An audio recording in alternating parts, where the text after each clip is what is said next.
자, 고등학교 3학년 미술 감상과 비평을 수강하는 학생 여러분 반갑습니다.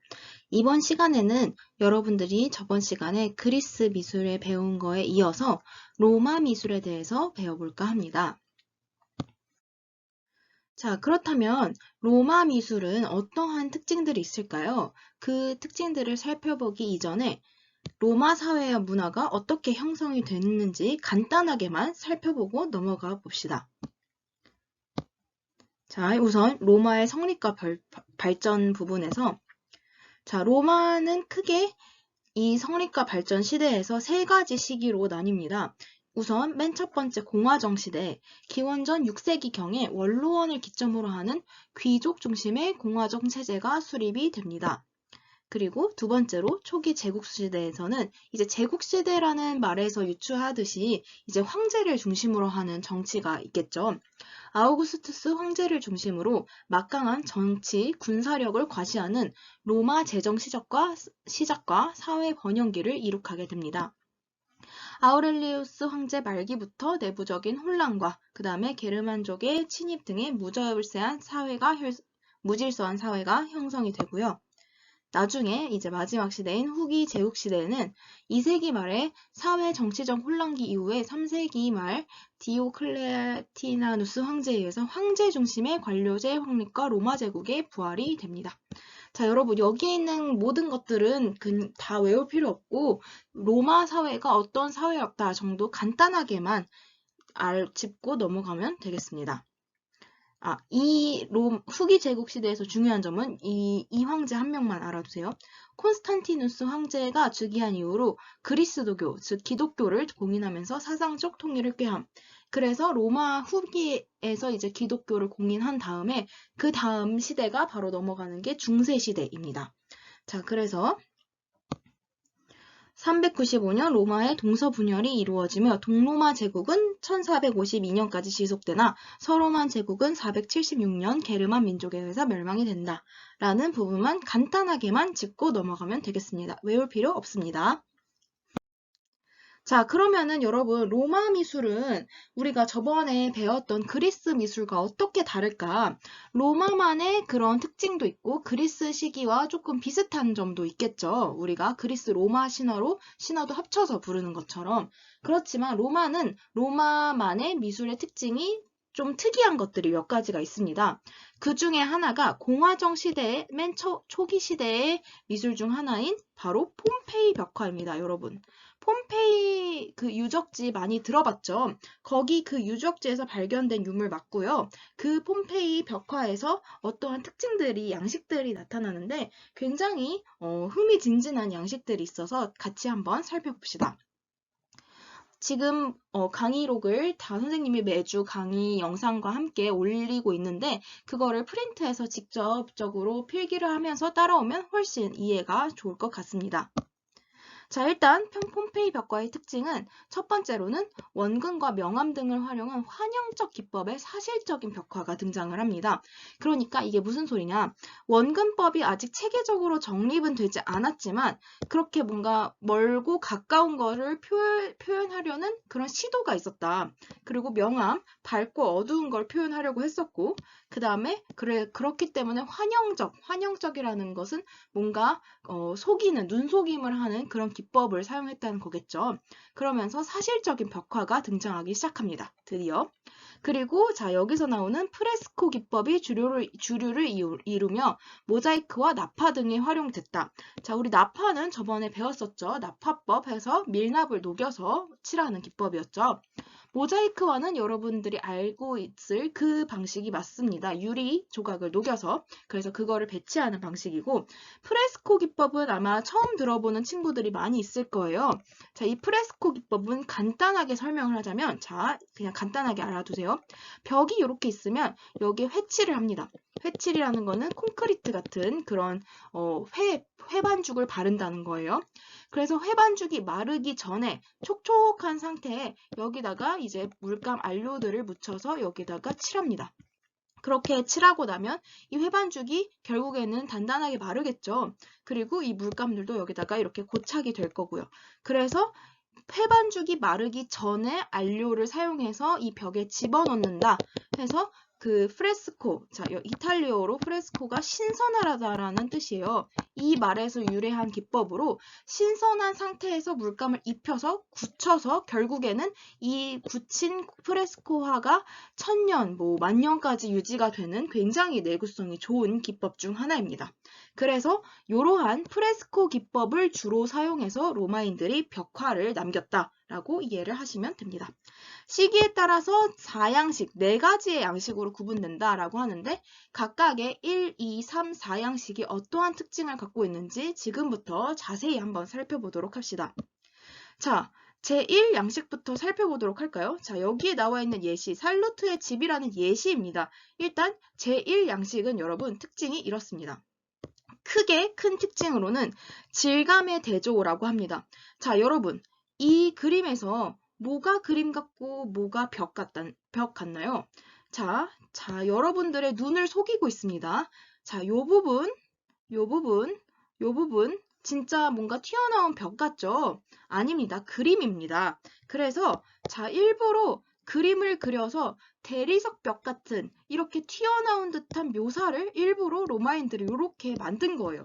자, 여기 첫 번째 문장 같이 한번 따라서 봅시다. 회화는 기록된 게 없습니다. 대신 스투코 기법을 사용했다. 스투코 기법. 이 스투코 기법이 뭔지는 자, 여기 나와 있습니다. 자, 스투코 기법은 뭐냐? 자, 스투코 기법은 아랫단과 윗단 사이에 석고를 쌓아서 석고를 단단하게 쌓았습니다. 그래서 단 사이를 튀어나와 보이게 하는 기법, 대리석 질감과 표면 질감을 강조한다. 자, 왜 이 기법을 사용했냐? 대리석을 하나하나 조각하고 그걸 하나하나 하기엔 비용이 많이 들어가요. 그쵸? 그래서 일부러 석고를 바르고 그 위에 환영적으로 이걸 마치 대리석처럼 질감을 거짓으로 지어내는 거죠. 한마디로 말해서. 그래서 이렇게 그렸을 때 단 사이를 튀어나와 보이게 하는 기법을 이렇게 사용을 했다는 것입니다. 로마인들이. 자, 기원전 2세기경 지중해 연안에서 유행했던 양식으로 벽돌이나 콘크리트로 벽을 쌓은 후에 회벽을 칠해, 자, 다시 말해서 석고 그 회 반죽을 칠해서 대리석 벽처럼 보이게 하는 실내 장식 기법입니다. 자, 선생님이 아까 말한 게 무슨 말인지 이해가 되나요? 한마디로 말해서 대리석을 직접 쓰기에는 비용이 많이 들기 때문에 그렇게 석고 반죽, 회 반죽을 사용을 해서 가짜 대리석과 같은 그런 효과를 낸 양식이 바로 제1양식이라고 볼 수 있겠습니다. 자, 이해가 가셨나요? 자, 그러면 제2양식으로 넘어가도록 합시다. 제2양식으로 넘어가기 이전에 선생님이 그 제1양식, 그러니까 스투코 기법이 어떻게 사용됐는지 다른 예시들을 조금 가져와 봤어요. 보면은, 자, 여기 보면, 자, 옆쪽에서 보니까 이제 알겠죠? 이게 한 칸 한 칸이 이렇게 구획이 되어 있는 게 아니라 거짓 환영으로 이렇게 회반죽을 사용해서 마치 대리석 벽처럼 그린 거예요. 그래서 효과는 참 뛰어나죠. 그 눈으로 보기에는 대리석 벽 같은데 실제로 만들 때에는 이렇게 그 석고 반죽을 사용해서 프레스코 방식으로 칠했기 때문에 비용은 적게 들면서 효과는 뛰어난 그러한 효과를 볼 수가 있었겠죠. 자, 요 그림도 마찬가지입니다. 여기 1양식에 나타나는 것처럼 눈속임 효과로 대리석 벽처럼 만들었지만 사실은 그린 거라는 거. 자, 그런 효과를 로마인들이 노렸다라고 볼 수가 있겠죠. 자, 이제 제2양식을 이어서 같이 보도록 합시다. 자, 제2양식의 예시는 그라핀의 집이라는 예시가 지금 보여져 있는데, 자, 제2양식은 웅장한 공간 표현이 메인 테마입니다. 그래서 기원전 1세기경에 등장하는 로마의 독창적인 양식으로 벽 자체에 건축 형식 자체를 그려 넣어서 공간이 연장된 것 같은 눈속임 효과를 꾀했다. 자, 이게 무슨 소리냐? 우리가 그리스 미술에서 여러분 건축 형식 배웠죠? 자, 여기서 이 기둥 형식 무슨 형식이죠?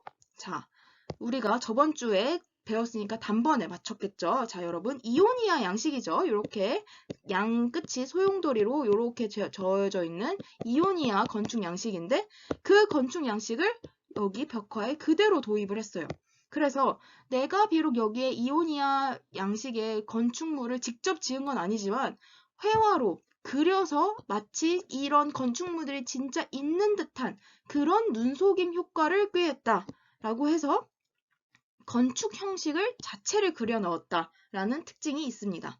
여기도 보면 기둥들도 그려져 있고 그 다음에 단 같은 것도 그려져 있죠. 우리 일기에 보이는 그런 양식들도 같이 나타나고 있습니다. 여기 보면은 기둥들, 단, 그 다음에 그 기둥 너머로 보이는 풍경까지 이렇게 섬세하게 그려져 있는 그런 모습이 보입니다. 자, 다른 그림도 선생님이 가져왔는데 여기도 보면 기둥 양식이 정말 분명하게 잘 그려져 있는 게 보이죠?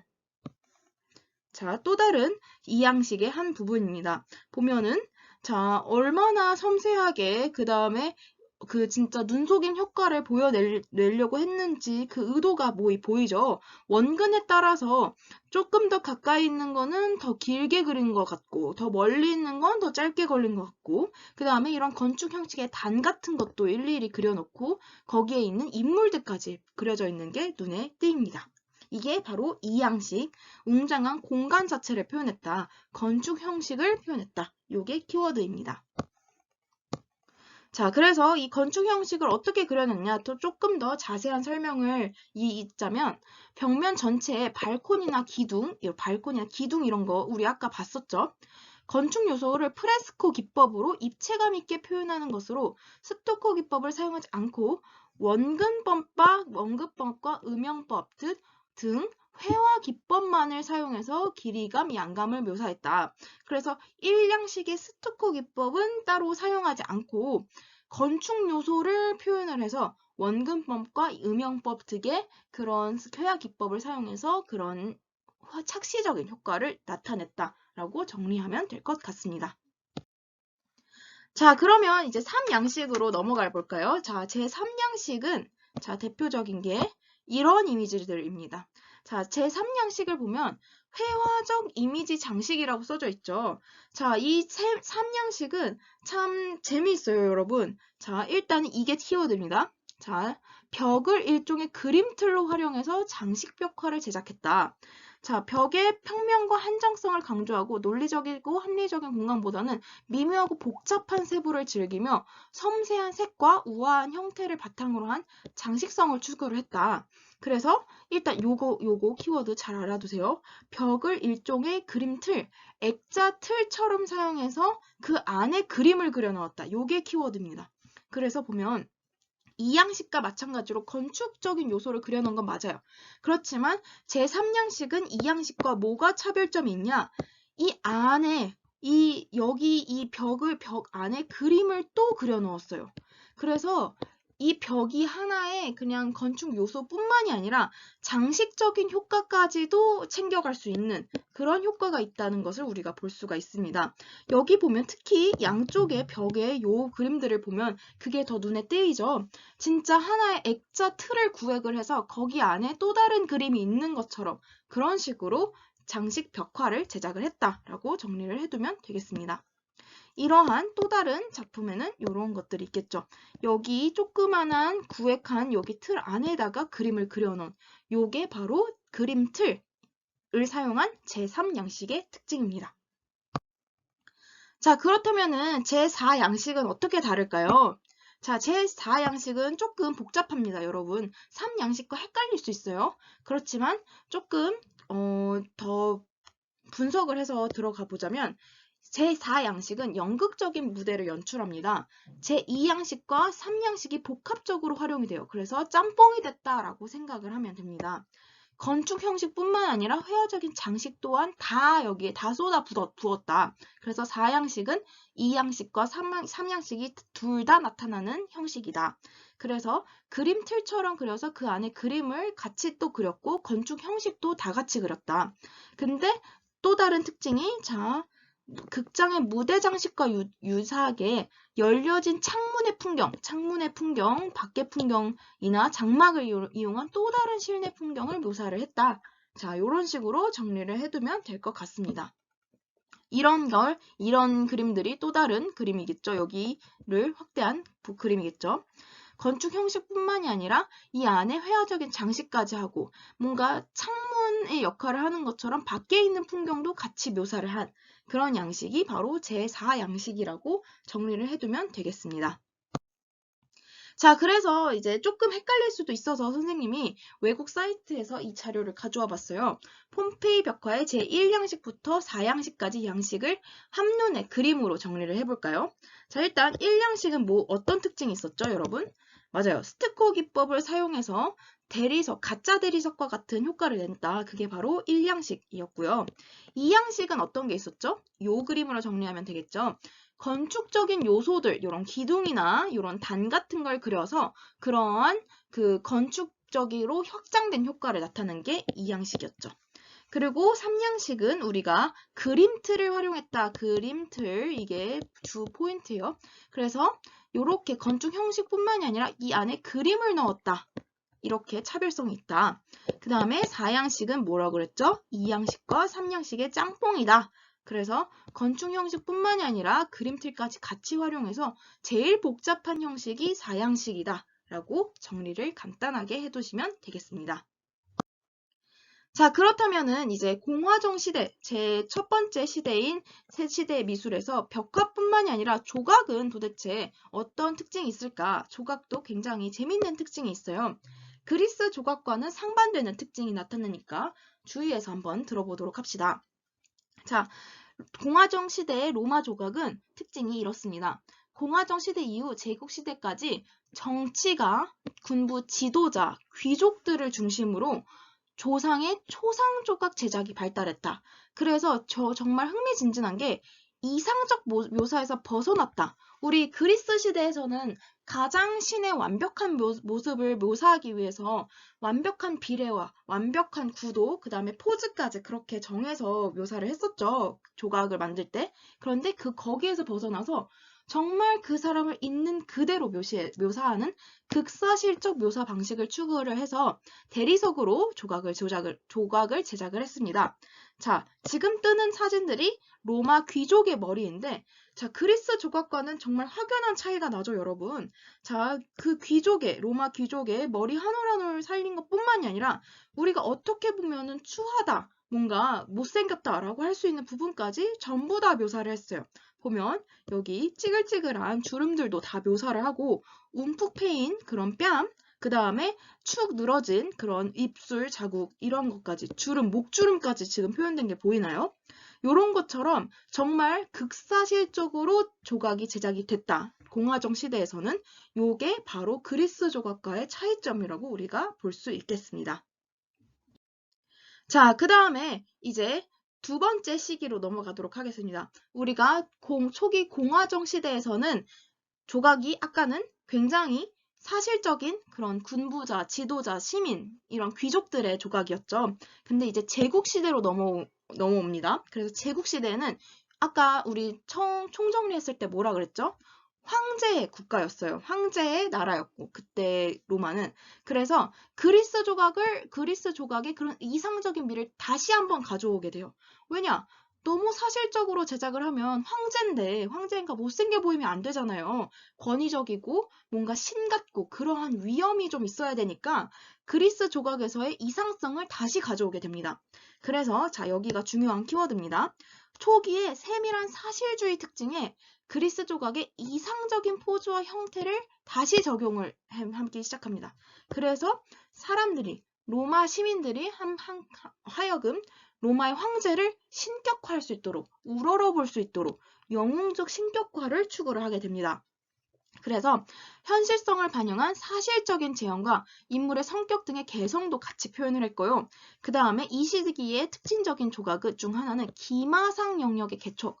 기마상이 뭐예요, 여러분? 자, 기마, 그러니까 말에 올라탄 그러한 조각상을 우리가 기마상이라고 하는데 유명한 기마상은 아니고 기마회화 그런 그림이 있죠, 여러분. 나폴레옹 그 초상화 한번 떠올려 볼래요? 나폴레옹이 굉장히 키는 작지만 굉장히 위험 있는 모습을 나타나고 표현하고 싶어서 그때 당시에 그 화가들한테 초상화를 그릴 때 기마상의 그 모습을 많이 그렸다고 하죠. 그만큼 말에 올라탄 권위 있고 정말 우러러볼 수 있는 그러한 기마상 영역이 많이 이때 제작이 됩니다. 그리고 부조 또한 발달을 하게 되고요. 우리 그리스 미술에서 배웠죠? 부조는 뭐예요, 여러분? 맞아요. 평면 위에다가 뭔가 그 위에 평면인데 그 위에다가 약간 그렇게 그 입체적인 걸 얹혀서 한 방향으로 볼 수 있는 평면적인 입체 작품을 우리가 부조라고 했었죠. 한 방향에서 볼 수 있는 그런 부조들이 발달을 하고 일단 그런 거의 목적은 황제 권력의 과시, 황제 권력이 이만큼 대단하다. 이러한 과시와 제국의 통치 찬양, 이만큼 우리 로마 제국이 위대하다. 이런 거를 나타내기 위해서 업적의 기록이 목적이었다는 거죠. 그리고 거대한 크기의 재단, 개선문, 기둥 등의 사실적이고 역사적인 그런 로마 제국의 위대함을 나타내기 위한 부조가 많이 제작됐다. 요거를 이렇게 정리하고 넘어가면 되겠습니다. 자, 그렇다면은 이제 로마 초기 제국 시대의 그런 조각상은 어떻게 사실성과 이상성을 같이 정립을 했느냐? 자, 이렇게 볼 수가 있습니다. 여러분들이 지금 보고 있는 조각상은 아우구스티누스 상이라는 조각상이고요. 기원전 20년경에 대리석으로 제작이 됐다고 추정이 되고요. 전성기의 로마 황제의 권위를 과시하기 위해서 초인간적인 이미지를 부여한 영웅적인 인물상이다. 얼굴에 개성적이고 사실적인 묘사와 함께 신체의 고전주의적인 형태감의 결합 및 갑옷에 나타난 섬세한 부조 조각 표현이 특징이 반영됐다. 자, 이게 무슨 소리냐? 일단 포즈 자체가 그리스 시대에 나왔던 어떤 포즈였죠, 여러분? 맞아요. 콘트라포스토 자세가 다시 한번 나타나기 시작해요. 왜? 왜냐? 인간의 가장 이상적이고 예쁜 모습의 포즈를 해야 되기 때문에. 그리고 자, 어딘가를 이렇게 포인트하고 있죠. 자, 나를 따르라. 이런 포즈이겠죠. 그러면서 자, 표정도 한번 보세요. 이 조각상의 황제의 표정.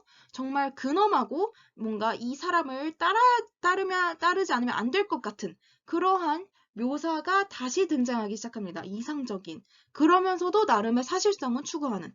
그러면서 여기 나와 있는 자, 갑옷에 나타난 섬세한 부조 표현. 자, 이 부조 표현 하나하나 보세요. 자, 보면은 갑옷인데도 불구하고 정말 공을 들여서 세부적이고 사실적으로 이 갑옷에 등장하는 인물들까지 정말 세세하게 그 조각을 한 게 눈에 띄죠. 그만큼 황제의 조각상인 만큼 정말 공을 들여서 사람들이 우러러 볼 수 있도록 제작을 섬세하게 했다. 이 정도로 알고 가면 되겠습니다. 자, 두 번째 그 로마 초기 제국시대에 우리가 볼 그 조각상은 아우렐리우스 황제의 기마상입니다. 선생님이 아까 기마상이 많이 유행을 했다고 했죠. 이 시대에는. 그래서 이제 황제의 권위를 나타내기 위해서. 자, 이 시대의 요 기마상은 중요한 의의가 있는 게 청동으로 제작이 됐어요. 이 시대에 여러분 그 제작된 황제 조각상이나 청동 조각상들은 많이 파괴가 됐어요. 언제? 중세시대 때 많이 파괴가 됐어요. 왜냐? 중세시대, 그러니까 기독교가 공인된 그때는 황제를 믿는 게 아니라 예수님 하나님을 믿어야 됐었거든요. 그래서 많이 파괴가 됐는데, 자, 그냥 비하인드 스토리로 들으세요. 이때 그 사람들은, 그때 중세시대의 사람들은 요게 그 황제상이 아니라고 생각을 했대요. 왜냐면 그만큼 뭔가 잘생기지도 않았고 어떠한 그냥 학자나 이런 걸로 생각을 해서 운이 좋게 보존이 되어서 남아있는 기마상 중 하나라고 합니다. 그래서 여기에 의의가 있죠. 황제 기마상 중 현존하는 유일한 로마 청동 기마상. 나중에 이후 시대에 그것을 추측해서 따로 제작하거나 복제품으로 제작된 게 아니라 정말로 그 로마 시대 자체에 제작된 청동 그 자체의 원본이라는 뜻이에요. 그만큼 유일성이 있고 참 보존 가치가 있겠죠. 자, 그럼 여기 설명을 한번 간단하게 짚고 넘어갑시다. 시대를 반영한 내적 갈등의 표현. 자, 전쟁을 증오하는 철학자로서의 표현 하나와 사색적과 고뇌에 찬 인간의 모습, 이러한 복잡 미묘한 모습을 이렇게 기마상 조각에 표현을 했다. 그리고 로마를 구하려는 황제의 모습, 이런 모습을 기마상에 표현하려고 했다. 그래서 부드럽고 사색적인 표현주의 형식과 이상적인 권위가 조화된 기마상이다. 라고 정리를 하면 되겠습니다. 자, 또 다른 초기 제국시대의 부조 조각입니다. 자, 트리아뉴스의 원기둥이라는 기둥에 새겨진 부조 조각인데요. 이 시대에는 여러분 전쟁의 승리, 그리고 로마 시대가 얼마나 대단한 제국인지를 기록하기 위한 목적으로 부조가 많이 제작됐다고 했었죠. 자, 여기 설명을 봅시다. 다키아 정벌의 업적을 기념하기 위해서 제작한 나선형의 서술적인 부조다. 나선형이라면 이렇게 스파이럴, 이렇게 용수철처럼 감고 올라가는 형식을 나선형이라고 하죠. 그 나선형의 서술적인 부조다. 그러니까 서술적이란 건 기록식의 형식이고 그 다음에 이야기를 정말 풀어내듯이 그런 식으로 서술적인 부조이라는 뜻이고 현실적이고 실제적인 효과, 정확한 묘사와 자세한 설명이 들어갔다. 그래서 자, 위로 올라갈수록 화면이 길어진다. 착시 효과를 방지하기 위해. 이게 무슨 소리냐? 자, 사람이 여러분, 자, 로마 시민이 여기에 서 있어요. 그래서 요 조각을 이렇게 우러러 봅니다.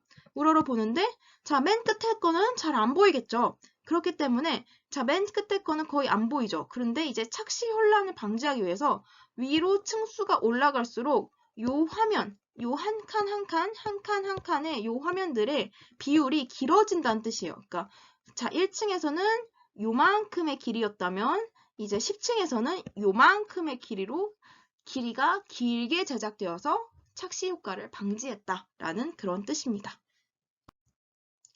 자, 그렇다면은 자, 이 초기 제국 시대 황제의 그런 시기에 건축은 어떠한 건축물들이 있을까요? 정말 이 시대에 유명하고 여러분들이 많이 들어본 건축들이 나옵니다. 자, 일단 이 초기 제국 시대 건축의 특징은 로마 특유의 공공생활을 위한 실용적인 공공건축이 발달합니다. 자, 로마 시대 실용건축이라고 하면 공중 목욕탕, 그 다음에 경기장, 요런 원형 그런 경기장, 요런 것들이 있겠죠. 자, 이 요소들을 잘 기억해 두세요. 아치, 국융, 돔, 콘크리트 등 값싼 재료와 신속한 건축 공업의 발달. 자, 여러분, 건축사에서 현대 건축. 자, 지금 우리가 지금도 사용하죠, 콘크리트는.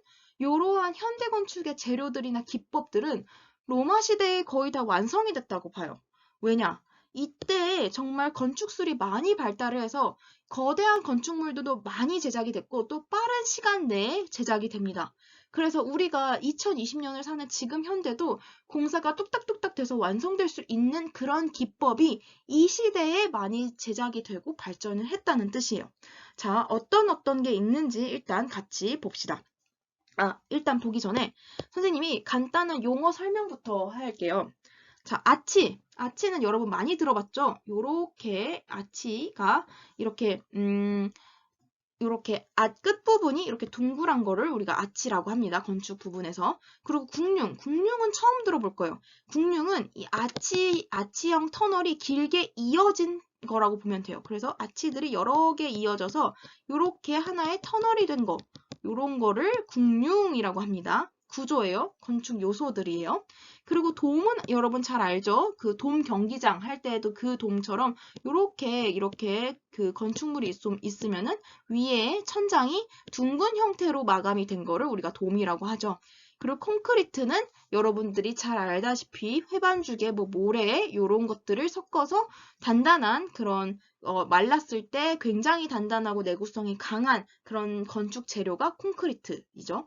이러한 요소들이 로마 시대에 발전을 했다. 이미 이렇게 알아두면 됩니다. 자, 그러면 이 초기 제국 시대의 가장 대표적인 가장 유명하고 여러분들이 꼭 유럽에 갔을 때 꼭 봐야 되는 이탈리아 로마의 콜로세움입니다. 콜로세움이 바로 이 시기에 제작된 건축물이고요. 자, 콜로세움은 여러분 공공 오락을 위한 원형 경기장으로 아치와 국융의 활용, 그리고 그리스의 고전 양식을 활용을 하게 됩니다. 그래서 그리스에 발전했던 그 신전 건축의 그러한 발전된 기술을 그대로 이어와서 거기서 더 실용적이고 더 값싸고 편리하고 더 튼튼한 건축물을 지을 수 있는 그러한 기술들이 발달이 됐던 거예요. 자, 아치 찾아볼까요, 여러분? 자, 아치, 요런 데에 아치들이 숨어져 있죠. 그리고 국융은 뭐예요? 아치가 이어서 터널이 된 걸 국융이라고 하죠. 요런 깊숙하게 안에 들어간 요런 부분들이 국융이라고 할 수 있겠죠. 자, 그리고 요 특징을 잘 살펴보세요, 여러분. 1층은 도리아식, 2층은 이오니아식, 3, 4층은 코린트식이라고 했었죠. 우리 저번 시간에 배웠죠. 그게 어떻게 적용이 됐냐? 자, 일단 콜로세움이고요.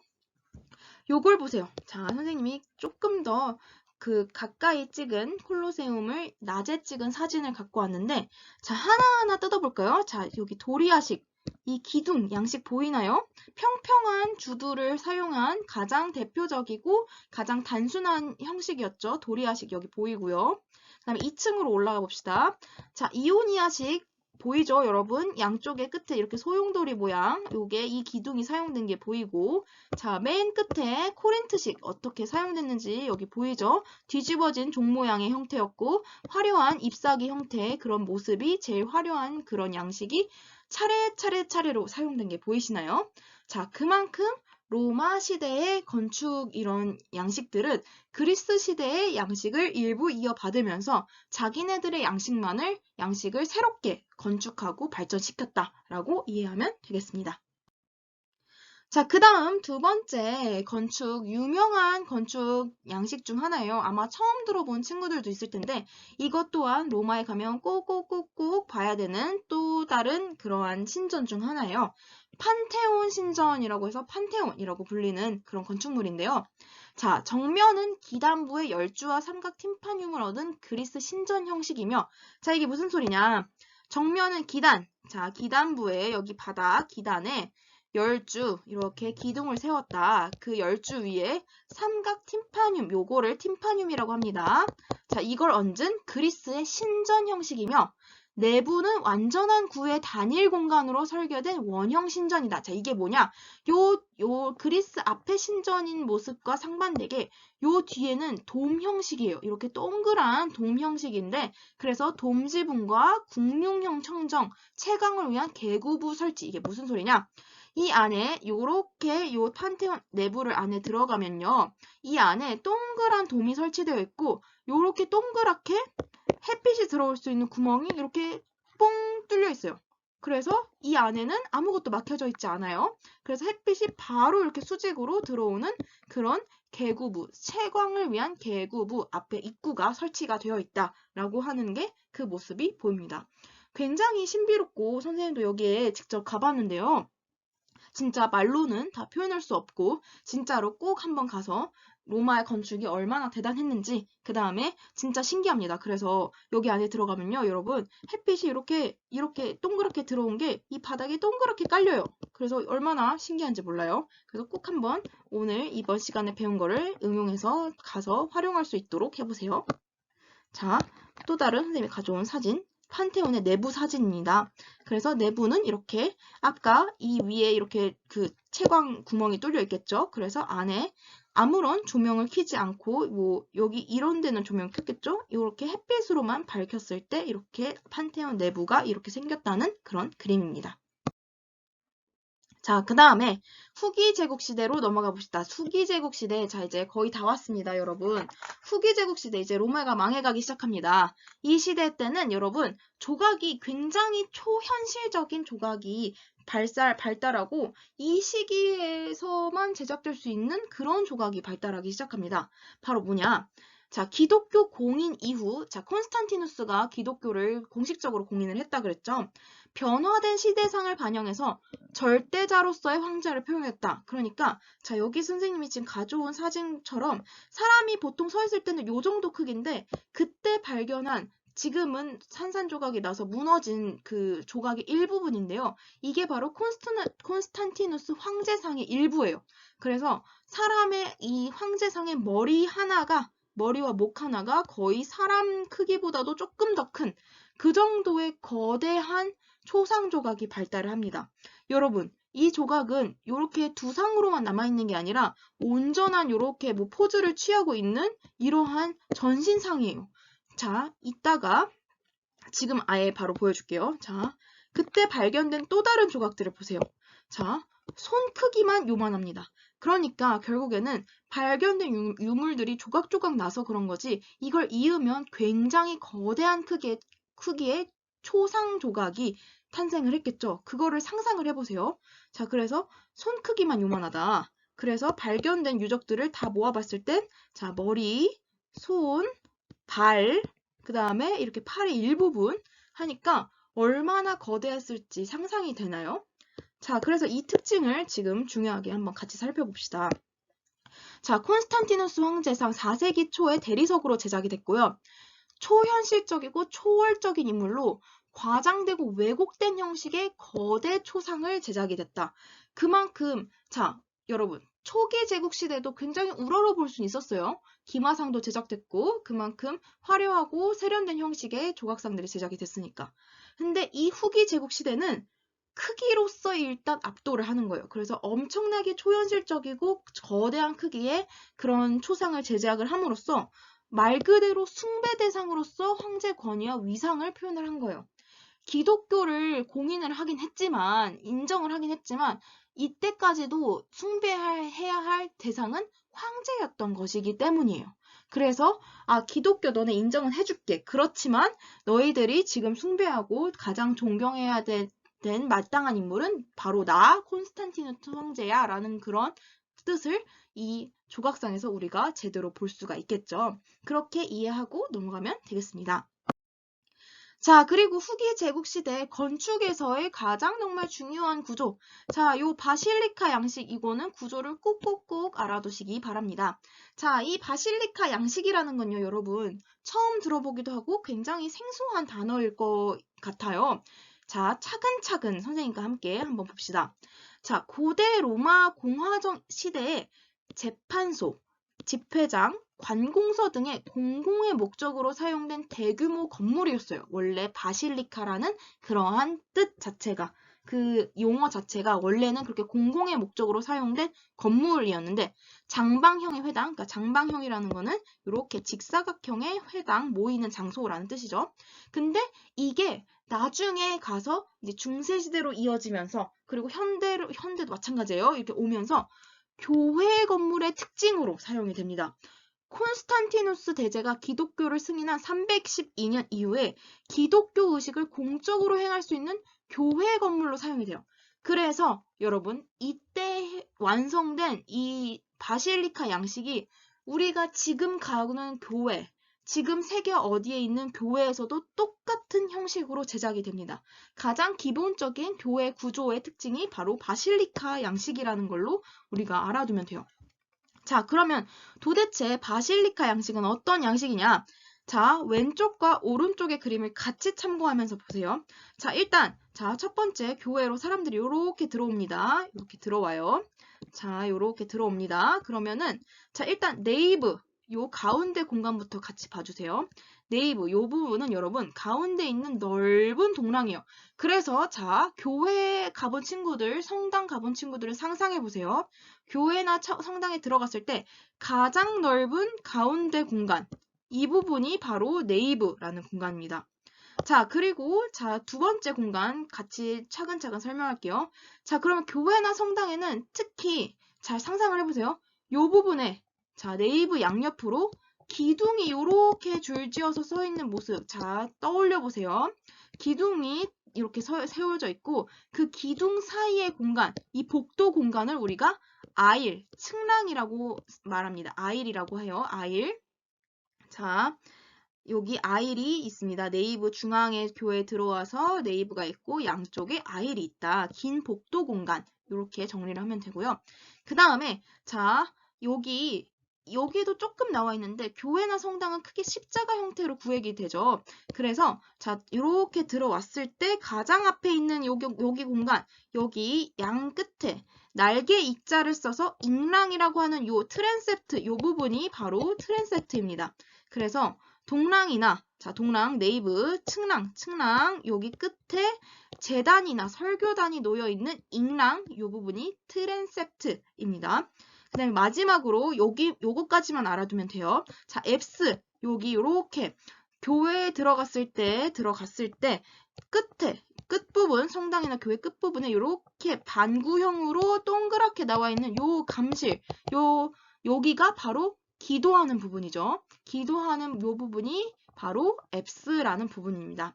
그래서 다시 정리해서 네이브, 아일, 잉랑, 트랜셉트, 앱스 요 네 가지 구조만 딱 알고 있으면 교회, 현대에 우리가 교회 성당이라고 부르는 그 기본적인 건축 양식이 로마 시대에 나왔다라고 우리가 정리를 해볼 수 있습니다. 이 위의 사진은 당시 로마 시대의 바실리카 양식의 가장 기본적인 틀이 되는 그 사진을 가져온 것이랍니다. 자, 이렇게 이해하시면 됩니다. 그래서 선생님이 가져온 사진 방금 봤나요, 여러분? 그 현대 아까 그 잠깐 나온 그 화면 멈춰서 다시 한번 보세요. 그러면은 진짜 우리가 현대에서 교회에 들어갔을 때 그 모습을 우리가 이 바실리카 양식으로 체계화할 수 있다라는 점을 알아두면 됩니다. 자, 그래서 오늘 부분의 거의 마지막입니다. 여러분 다 왔어요. 그래서 자, 마지막 시기, 이제 후기 제국주의 이후에 초기 기독교 미술은 어떤 특징이 있냐? 자, 일단 요 특징들을 한번 잘 정리를 해보세요. 자, 로마 제국은 원래 종교에 대해서 관대했으나 유일신 사상을 가진 그리스도인들이 황제 숭배를 거부하자 그때 이제 그리스도교를 박해하기 시작합니다. 이 사람들, 기독교를 믿는 사람들을 처단하고 이제 죽이기 시작해요. 그러나 그리스도교는 점차 상류층에까지 그 교세를 확장해서 4세기경에는 하나의 큰 세력으로 성장을 하게 됩니다. 자, 그래서 콘스탄티누스 황제가 313년 밀라도 칙량을 통해서 합법적인 신앙을 인정을 하게 되고 그리고 이제 로마의 혼란기가 오게 되고 그 다음에 마지막으로 4, 5세기에 대한 관심과 기독교가 등장하고 부활, 구원에 대한 사람들의 관심이 높아지면서 상징적이고 관념적인 표현의 도상, 그런 장식적인 미술이 발달하기 시작합니다. 그래서 도상적이고 장식적이다, 관념적이다라는 건 뭐냐면요, 여러분. 자, 다음 시간에 중세미술에서 더 자세히 살펴보겠지만 상징적이고 관념적인 표현은 여러분 사실적인 표현하고는 상반되는 표현이에요. 왜냐? 사실적이고 어떤 구체적인 표현은 그 이상적인 어떤 아이디어, 이상적인 관념을 표현할 수가 없어요. 그래서 조금 더 추상적이고 그 다음에 어떻게 보면은 단순화된 그런 상징적인 표현이 이때부터 등장을 하기 시작합니다. 여기 아래 보면 여러분 카타콤이라는 그 지하 세계 미술이 있어요. 그리스도인들이 박해를 받기 시작했을 때 지하 동굴을 만들어서 거기에 들어가서 자기네들끼리 기도하고 벽화를 그리고 그 다음에 예수 그리스도를 믿으면서 그런 벽화를 그리기 시작했는데 자, 여기 설명 같이 봅시다. 반원형 청장과 벽을 기하학적으로 이렇게 구획을 하고 기독교 내용의 의미 전달을 위해서 상징적이고 장식적으로 표현을 했다. 그래서 여기 보면 성경에 등장하는 인물들이 나오죠. 여기 보면은 여기 예수도 나오고 성모 마리아도 이렇게 나오는 걸 보면 이때부터 뭔가 도식적이고 상징적인 표현이 등장하게 된다. 지하 동굴에서 그 기독교 승인 이전에 카타콤이라는 데서 모여서 이런 벽화를 그렸다라고 정리를 하면 됩니다. 그래서 또 다른 선생님이 사진을 가져온 게 자, 이런 식으로 동굴 안에서 자기네들이 그 어두컴컴한 동굴 안에서 자기네들끼리 모이고 자기네들끼리 이렇게 구획을 하면서 벽화를 제작을 해서 이거를 그 종교를 전파하고 신념을 높였던 것이라고 볼 수가 있겠습니다. 자, 이러한 또 다른 카타콤 벽화의 그림들이 지금 보이죠? 자, 그래서 오늘의 마지막입니다, 여러분. 마지막. 요 표는 여러분 클릭 서양미술사라는 책에서 선생님이 따온 표인데요. 우리가 저번 주에 배웠던 그리스 미술과 로마 미술의 핵심 비교표예요. 그래서 요것만 알면 여러분들은 그리스와 로마 미술을 어떻게 다른지 그 전문가가 될 수 있다. 그래서 그리스는 여러분 설립 목적 자체가 신을 경배하는 신전이다. 여러분 이게 바로 그거예요. 여러분 건축에 있어서 비교하는 거예요. 자, 그리스는 신을 경배하는 신전 목적으로 건축물을 제작한 반면 로마는 제국의 위험을 과시하기 위한 공공건물, 사람들이 이 제국을 조금 더 믿고 그 다음에 숭배하기 위한 그런 목적으로 제작이 됐고요. 자, 기본형은 직사각형이고 직선적이다. 직사각형, 신전을 잘 떠올리면 되겠죠. 이러한 신전.